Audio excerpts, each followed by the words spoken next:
আমরা এখন এই বিল্ডিংয়ে উঠবো, স্কাই বিল্ডিং। সেই স্কাই বিল্ডিং এর উপর উঠবো এখন। টিকিট কাটতে যাচ্ছি।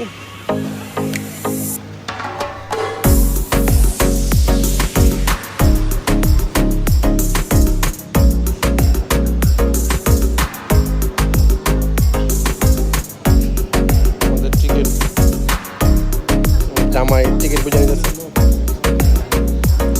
উনি আমাদের টিকিট বুঝিয়ে দিচ্ছে কীভাবে যেতে হবে। জামাই নিয়ে নিল।